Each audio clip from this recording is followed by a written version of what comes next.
did you find the transition from big corporate to running your own business? Look, uh, it has its challenges. I think because I've always done it to a certain extent, but when it grew, the biggest challenge I think I faced was making sure that you had systems in place to Mm. help keep everything running. And I have a wonderful team now that work with me. And look, it is hard. You get your pay slip once a fortnight or whatever.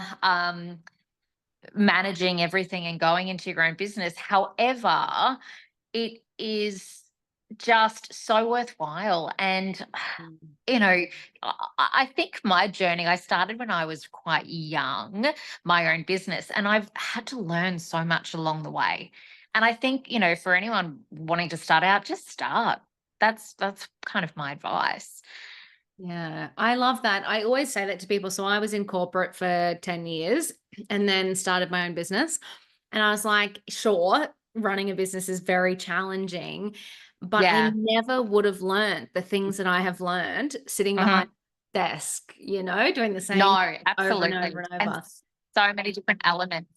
No, I agree. And I think there's a lot you don't know about. I mean, I've made many, many mistakes along the way. And I've learned so much, but there is a lot you know, that you kind of just learn along the way, and use your network, and ask questions, and not be afraid to ask questions, and ask for people to help, and, put your hand up. But it is worthwhile, definitely. I love that. Would you be open to sharing one of your mistakes so our lovely listeners don't make the same mistake?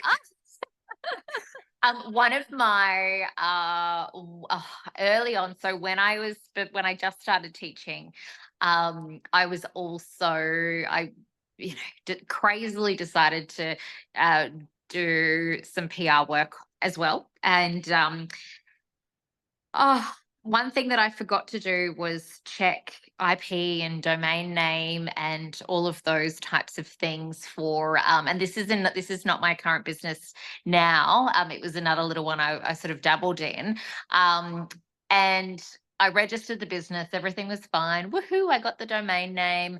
Oh, I didn't actually check the registrations properly. And then boom, there's another business, same name, cease and desist. You have to change your name, all the rest of it. And, at the time, I had done all my branding and my logos, and it's a lesson that I've certainly learnt. I tend to be quite gung ho, but some things you do need to do a little bit of background research into. And again, it's not my current business; it's another one. But yeah, a couple of mistakes along the way, live and learn. And look, it ended up being even better than what I could have imagined. I, adapted the branding, changed the name, and it was so much better. So a big mistake turned out to be a blessing.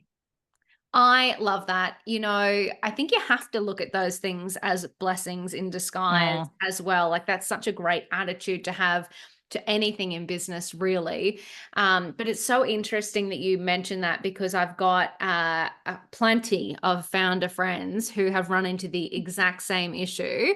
And again, because I think we're all like excitable, we're all just like, I've got this great yeah. idea. Let's go, go, go. Let's do it. Let's make it happen. And I think there is that messaging in the market to like just start, fail fast, try things, break things. Like Yeah. that's kind of the entrepreneur mentality, but hilarious because Mm, also last month we hosted a free masterclass with IP Australia, and that was the same thing. They're like, a lot of people think when you yeah. register a business name it's a trademark, and I was like, it would be Hmm. so easy to go, well, why would you give me that business name if I'm not allowed to use it, right? Like it seems like a weird thing, but it's such Hmm. a good lesson. Such a good lesson. Check trademarks, people. You check your trademarks. Yeah, check trademarks.